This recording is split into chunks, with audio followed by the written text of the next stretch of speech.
Well, Prime Minister Mark Carney is in China this week for the first Canadian ministerial visit in 8 years. As U.S. protectionism intensifies, Carney is looking to foster trade relief and investment opportunities for Canada and maybe smooth things over. Here to iron out some of the details, what we can expect of Carney's trip, is Colin Robertson, a former Canadian diplomat and vice president and fellow at the Canadian Global Affairs Institute. Colin, thanks very much for joining us. Good to be with you, Roger. This is, from what we're hearing from Bloomberg, this has turned into a far more interesting journey for the Prime Minister. Oh, yes, because he's hoping to stabilize the relationship with China that has been essentially in the doldrums since 2017, particularly since 2018 and the hostage taking of the two Michaels. Now, on the Bloomberg report, there's hints that we could see something possibly when it comes to canola. Is that realistic to expect any kind of deals from this first visit?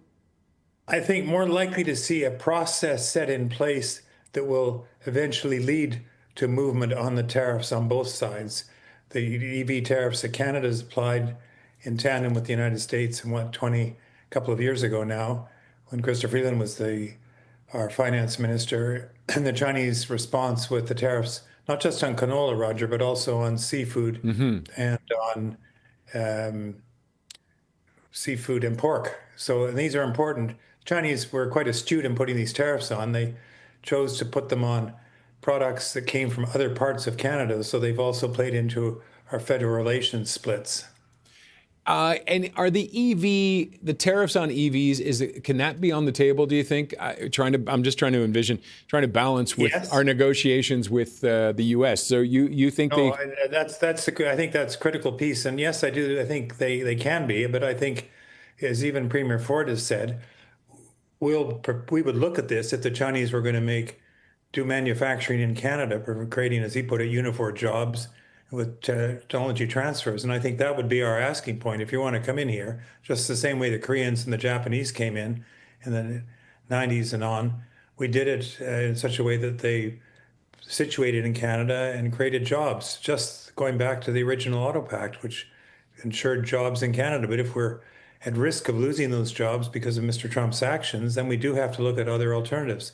So I think you'll see discussions on what the Chinese really have in mind, and that will play off on the tariffs on the Chinese applied to Canada. Would that be something they'd be open to, China, that is, to start up here, a factory? Yes, certainly my discussions with the Chinese embassy is that they're right now in a bit of a charm offensive towards Canada. They like to drive a bit of a wedge between the United States and what it has been its closest trading partner, or biggest trading partner and closest ally. And so I think, yes, I think that would be something the Chinese would consider, but they will expect us then to show a quid pro quo. When you deal with the Chinese, you deal on the basis of reciprocity. And we've not always taken advantage of that in the past.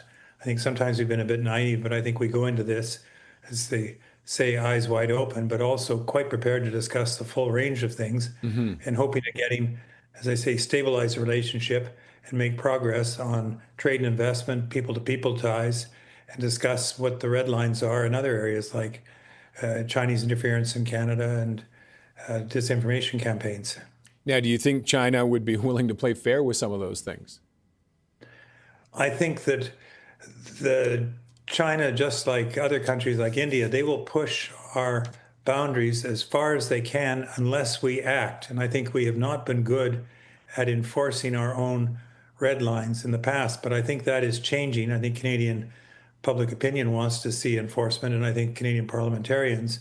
So I think that we make very clear to the Chinese that you do this, we P&G, we throw you back, diplomats back to China, and we'll prosecute those who break our laws. But we have not done that, and that's on us. But I think going forward, that's not going to apply anymore. And you're seeing this we will see this not just Canada, but you're seeing this in Britain. The United States certainly does it well, and Australia is now picking up, as does New Zealand. And so is it really just trying to see how much they can get before we finally stand up? Absolutely. But this is how China does business around the world, and indeed how most countries try and do business. You push as far as you can and see what the guide wires are. And as I say, I think that's a message the Prime Minister will have to, in the frank discussions that will take place. He'll also raise human rights, but I think do it quite differently than either Prime Minister Harper or Prime Minister Trudeau did. He'll do it more like Prime Minister Mulroney and Prime Minister Chrétien, who would go in and focus on particular human rights cases where there was a close Canadian connection, and then the Chinese will take you seriously. Otherwise, they think you're just preaching to them or sermonizing. Now, and of course, the other side of all this, great if we land some deals, but what are the dangers when it comes to our negotiations with the U.S. in regards to CUSMA? And I mean, Trump has said maybe we'll get rid of CUSMA, but the U.S. is still our most vital trading partner. Absolutely. No, you're absolutely, that's it, Roger, is that all this takes place against the backdrop of our ongoing negotiations with the United States. That is the most important relationship. We would like to maintain the preferential relationship we have with the U.S. for our trade and investment through a renewed CUSMA. But as you know, that's all in play. And at the same time, we've got to think about contingencies should that not work out, which is why we're talking to China and why the Prime Minister is going on to Qatar and going on to Davos and leading a Team Canada mission later this year to Asia and ASEAN. And we're trying to reopen a relationship with India. Do you think China would the U.S. would, Trump especially, essentially, I mean, it's all Trump, would respect Trump. if we came at him with possible deals lined up with China, India, and would he look at that with respect, or would he get mad at us and just cut us off again? Roger, that's the million-dollar question. So I think that, we move with circumspection, and I think at the same time, there's no surprises either in dealing with the Chinese or with the Americans. We keep them well informed of what we're doing and test. So we don't do this publicly.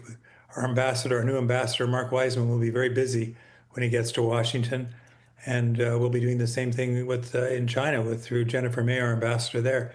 That's how Canada traditionally did diplomacy, and that's why we were successful in the past, because we approach things on no surprises and keeping friends and allies and adversaries informed. Okay, we have to wrap it up there, but Colin, thank you very much for joining us.